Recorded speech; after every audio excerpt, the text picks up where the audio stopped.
I've always smelled like sugar. Not the kind that comes in sachets or lines of fancy cafe counter. I'm talking about real sugar browned at the edges, melting into butter, clinging to my skin after hours bent over an oven. 30 years of it, and somehow it still lingers in my clothes. There are mornings I wake up with the scent in my hair, like it's been baked into me. My name is Helen Walker. I'm 63 years old, and for most of my adult life, I've run a little bakery in Asheville, North Carolina called Walker's Delights. People say it's a community landmark. I say it's my third child. I opened it when my husband died unexpectedly in '93. We didn't have much, but I had a secret family recipe book, a second-hand stand mixer, and 2 toddlers who needed feeding. Ethan and Lily, my son and daughter. Back then I worked out of our kitchen, baking pies at night and selling them in church parking lots during the day. I couldn't afford daycare, so the kids napped in a playpen behind the booth while I smiled and handed out warm slices of cinnamon apple pie with a shaky hand and a cracked voice. Things got better. I moved into a small storefront downtown. Over the years, that little bakery grew, not big enough to make me rich, but just enough to make us stable. Every cookie, every wedding cake, every late-night emergency birthday order, I was there. Kneading, piping, frosting. And when my knees started to go, I wore braces under my jeans and kept showing up. I didn't take vacations. I didn't take sick days. I didn't even take Sundays. I paid every electric bill. I stocked every bag of flour. I put Ethan through 2 years of community college he never finished and paid for Lily's art school tuition until she dropped out and moved back in with big dreams and zero plans. I told myself it was fine. That's what moms do. We sacrifice. We hold it all together. But here's the thing no one tells you about being the glue. It means you're invisible. People only see you when things fall apart. I guess, deep down, I always thought there'd be a turning point. A day when Ethan or Lily would wake up and say, "Mom, let me take over the bakery, or you rest, you've done enough." But that moment never came. Instead, they kept floating, Ethan hopping from job to job, claiming the world was against him, and Lily dabbling in projects that never paid, treating my home like a free hostel. I kept paying. I kept working. I kept cooking breakfast for 2 grown adults who never once asked how my back felt after a 14-hour shift. And then came that night. It was a Wednesday. I remember because Wednesdays are cupcake prep days and my hands were still stained with red velvet batter. I walked into the living room and found them sitting side by side on the couch, Ethan and Lily nervous, like they were about to tell me they'd wrecked my car. Instead, they handed me a manila envelope. Inside was a printed letter. Neat, impersonal, perfectly typed. An eviction notice. Signed by both of them. They said it kindly as if that would help. "We've been talking, Mom," Ethan began, "and we think it's time you start living for yourself." Lily chimed in, "You need space. Peace. You've worked so hard. This house, it's too much for you now." Too much for me? I built this house. I patched every leaky faucet, painted every wall, paid every damn mortgage check on time, even during the years we barely had enough to eat. This wasn't just a house. It was my life. And they were kicking me out of it like a stray cat. 10 days. That's what the letter said. 10 days to leave the only home I'd ever known. I didn't cry. Not in front of them. I nodded, stood up, and walked to my room. Locked the door. Sat on the edge of the bed and stared at the faded photo of me and their father on our wedding day, the one I never took off the nightstand. I stayed like that until morning. No sleep. Just silence.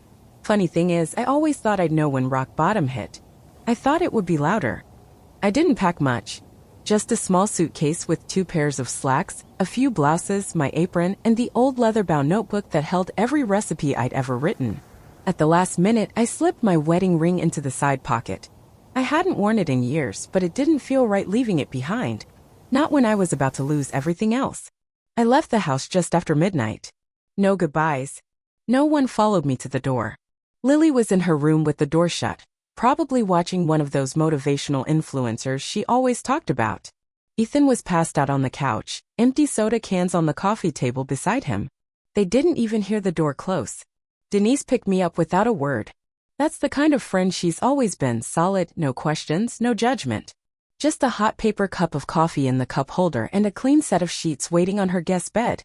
When I climbed into her car that night, I didn't say thank you. I couldn't. The words were stuck somewhere in my throat, thick and bitter. Her spare room was small and smelled like lemon floor cleaner. That scent used to mean comfort. Sunday mornings when I mopped the bakery floors after the early rush, humming to myself while the ovens cooled down.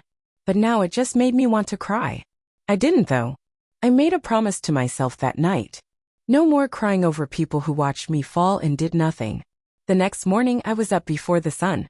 My body didn't understand what rest meant. It was trained to move.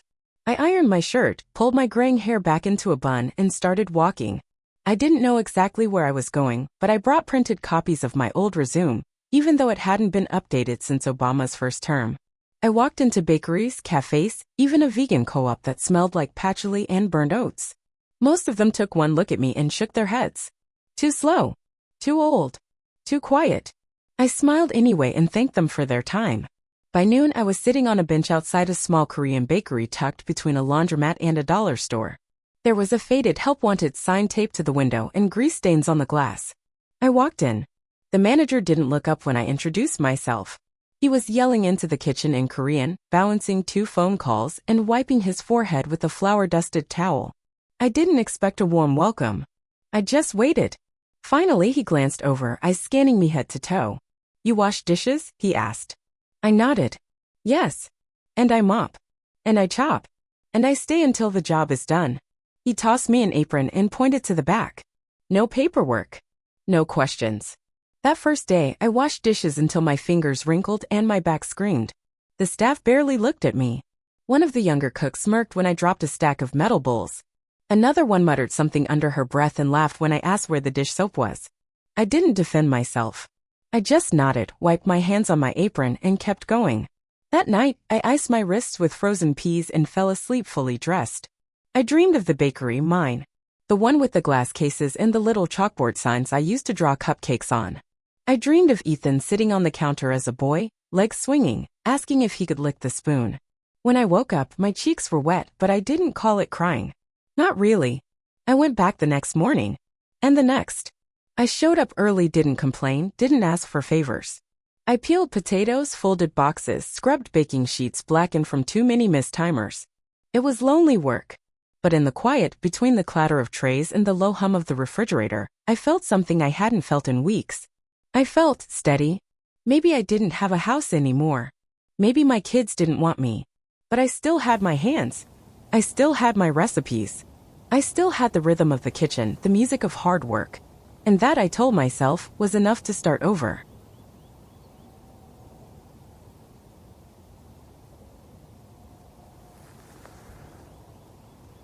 I never planned on starting a business again. I thought those years were behind me, folded up neatly with my old aprons and tucked into the back of some dusty drawer. But grief has a funny way of lighting a fire under you. And mine was burning hotter than ever. It was Denise who said it first. We were sitting on the front steps of her building, splitting a box of donuts I didn't bake. She looked at me, real calm, and said, "You still got it in your hands, Helen. You didn't lose the gift. Just the storefront." At first I laughed. Out loud. Then I didn't. The next week, she dragged me to a church parking lot where an old friend of hers, a retired food truck vendor, was looking to offload a battered dessert trailer for cheap.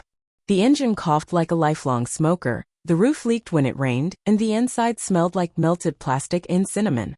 It was perfect. We scrubbed that thing top to bottom with vinegar and prayer. Denise handled the paperwork, and I rewrote my life in butter and sugar. I named it Helen's Revival. Because that's what it was. Not just a comeback. A resurrection. I didn't have much, a few mixers from a thrift store, my old piping tips, and a list of recipes written on yellowed paper with corners torn off. But I had enough. The first day we parked near a construction site downtown. It was cold, the wind nearly blew my chalkboard menu into the street, and I sold exactly 6 cupcakes. But one of those cupcakes ended up in a TikTok video. A college student filmed me handing over a red velvet with cream cheese frosting, saying, "This tastes like someone's grandma put her soul into it." By morning, the video had over 80,000 views. By the weekend, I had a line. It grew from there. Office workers stopped by on lunch breaks. A family from out of town came because they'd heard about the grandma baker. Tourists took selfies with me holding chocolate pudding rolls. People tipped generously and left sticky notes on the window that said things like, "Don't ever stop baking." For the first time in months, I felt like I mattered. Not as someone's mother. Not as someone's past. Just as me. I watched people close their eyes when they bit into my cookies. One woman cried when she tasted my butter shortbread and told me it reminded her of her great-aunt's kitchen in Savannah. It was magic. Honest-to-God magic. Until the day it soured. It was a Tuesday when I saw them. Ethan and Lily.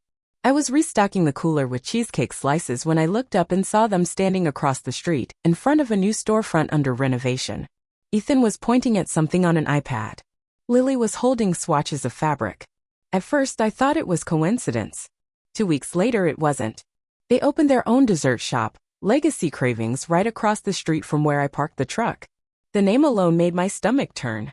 Legacy? What legacy? I had built one, sure, but not for it to be stolen. The font on the sign was nearly identical to mine. Their menu listed red velvet cupcakes, chocolate rolls, even the exact shortbread recipe I'd used in Walker's Delights. And worst of all, they used my name in their story.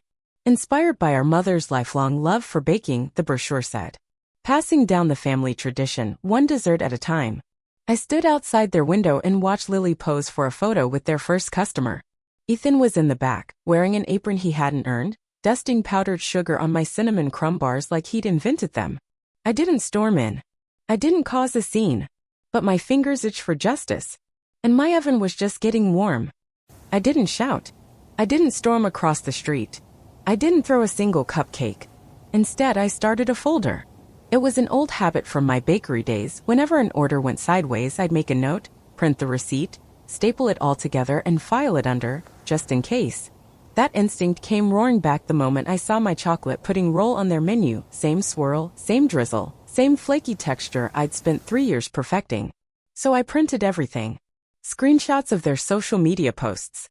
A photo of their storefront sign that mirrored my font. A side-by-side comparison of the menu boards.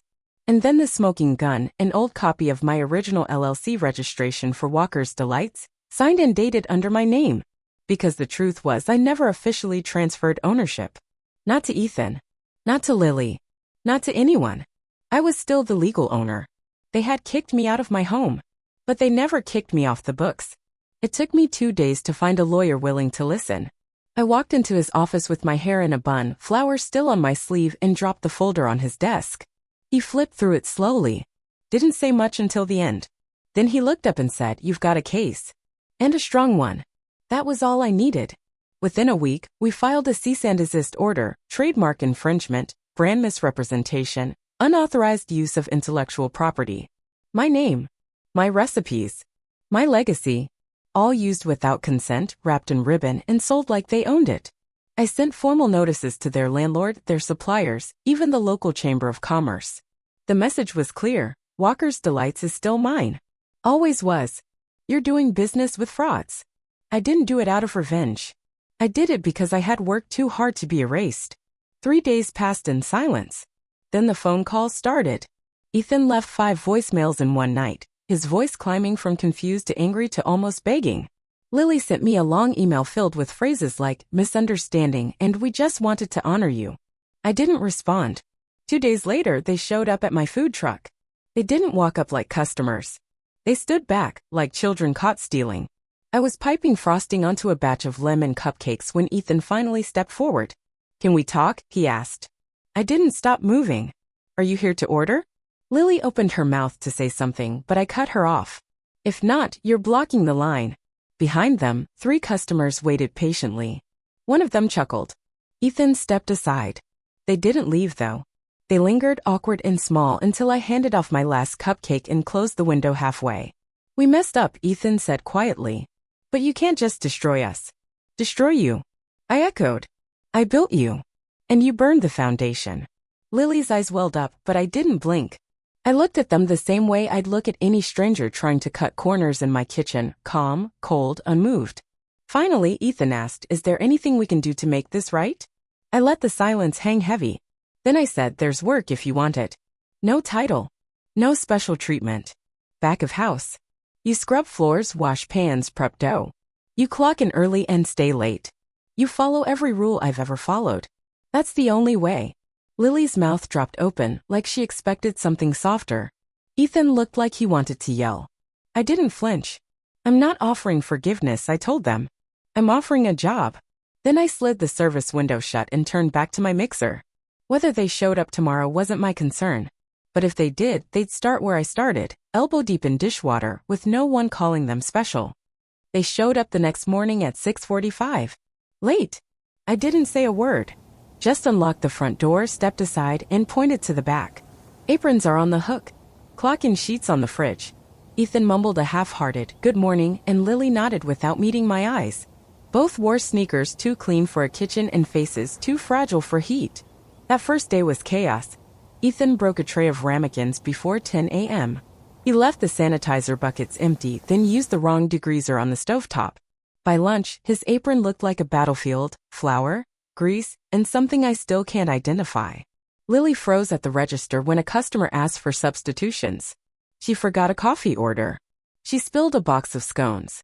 She smiled too much and remembered too little. I didn't scold. I didn't comfort. When Lily looked at me with watery eyes after mixing up 2 takeout bags, I handed her a notepad. "Write it down," I said. "Memory's not loyalty." When Ethan left the mop bucket half full and trailed streaks across the floor, I pointed silently to the mess. He sighed, cursed under his breath, and then cleaned it again. They weren't children in this kitchen. They were rookies. Untrained, unproven, and for the first time held accountable. I treated them like any new hire. Firm. Fair. Impersonal. The other staff noticed. One of the high school girls, Maria, asked me during her break, "Those your kids?" I nodded. She blinked. "Wow. I thought you'd go easier on them." "Why?" I replied. "The ovens don't." By the third day, something shifted. Ethan came in early. Swept the alley behind the truck without being asked. Refilled the napkin holders. Organized the spice shelf. Lily started jotting down customer preferences in a little spiral notebook. Extra napkins for Mrs. Davenport. No nuts for the college student with glasses. Soy milk for the nurse who always came after night shift. She messed up less. Smiled less too, but in a good way. Less fake, more focused. They didn't complain as much. They didn't explain every mistake. They just worked. I still corrected them, of course. A spatula in the wrong drawer. A burned batch of lemon bars. A forgotten order card. But they started taking it with quiet nods instead of excuses. One night, after closing, I found Ethan in the back polishing the freezer handle. No one asked him to. He looked up when I walked in and said, "It gets sticky when the sugar glaze builds up." Then he went back to scrubbing. Lily, meanwhile, stayed late to redo the chalkboard sign. "I misspelled cinnamon roll," she said, annoyed with herself. She erased the board, redid the lettering, and stood back like she was seeing it for the first time. For years, I'd watched them move through life like it owed them something. But here in this tiny kitchen, covered in sweat and sugar, I watched them earn every inch of space. They weren't ready, not fully. Ethan still muttered under his breath when a rush got rough. Lily still winced when a customer got snappy. But they were learning. And I was learning too, learning to see them not as my mistakes or my burdens or even my children. Just as 2 people finally doing the work. 1 year later, the bakery had outgrown itself. We had more orders than ovens, more customers than seats, and catering requests that made my head spin. The windows fogged up every morning from the inside heat, proof that the kitchen never stopped. Our little food truck, the one with peeling paint and a sputtering generator, had long since been parked for good. Helen's Revival was now a real brick-and-mortar shop, tile floors, full prep stations, open concept layout, even a proper espresso machine. We had regulars, dozens of them. The nurse who always ordered lemon tarts for night shift. The retired couple who drove in from Raleigh every other Sunday. A blogger who called our butter cookies life-changing and meant it. The staff was young, scrappy kind. And my kids, well, they were still standing. Ethan ran the back line now. Not fast, but solid. He moved like someone who had been broken in the right places and put back together with steadier hands. Lily handled the front, organized, calm, and finally capable of working a full shift without needing to cry in the storage closet. She even taught the new hires how to fold pastry boxes without splitting the corners. I never congratulated them. Not because I wasn't proud, but because pride isn't something you give, it's something people grow into. The week before the renovation, I had 3 folders printed. Real contracts. Legal language. Clear terms. Each one assigned a percentage of ownership, small, fair, and fully earned. I handed them over without ceremony. Ethan blinked down at his. "You're serious?" "I'm not giving it," I said. "You've earned it. But I'm still majority. Don't get cocky." Lily didn't say anything. Just sat in one of the dining chairs, the folder pressed against her chest like it might vanish if she blinked. There were conditions, of course. No skipped shifts without notice, no power plays, no executive decisions unless everyone signed. They both agreed without hesitation. That's when I knew this wasn't about redemption anymore. It was about legacy. I'd spent decades building a business. But more than that, I'd built a rhythm. A set of values. A way of working that meant something. I didn't want to die with all of it locked inside me. I wanted to see it passed on with my own eyes in my own lifetime, while I still had enough strength left to slap a spatula out of someone's hand if they burned a batch of brownies. The grand reopening after renovation was modest, no ribbon, no parade, just a chalkboard sign that read, "Now serving, still standing." That first day the line curled around the block. By nightfall the shelves were bare. We had to turn people away. I stood in the kitchen while everyone wiped down counters and packed up the leftovers. My legs ached, but my heart was quiet. Then I turned to Lily and held out the keyring. "You're closing tonight," I said. "Tomorrow we open on time." She took the keys with both hands. Didn't cry. Didn't hug me. Just nodded like she understood the weight of what was being handed over. That's when I left. No speeches. No applause. Just a quiet exit through the side door into the dusk. I walked home because for the first time in years I actually had one. Denise and I had found a little condo near the coast. Small kitchen. Clean counters. A window that faced the water. I made tea. I kicked off my shoes. I sat on the couch and watched the light flicker across the floor. And when I opened my phone and saw Lily's new post, a time-lapse of the dinner rush, with Ethan flipping pastries and me in the background laughing at something a customer said, I read the caption 3 times. She built it. We're just catching up. And that's when I cried. Not because I was sad. Not even because I was proud. But because I finally realized I didn't rebuild Walker's delights. I rebuilt myself.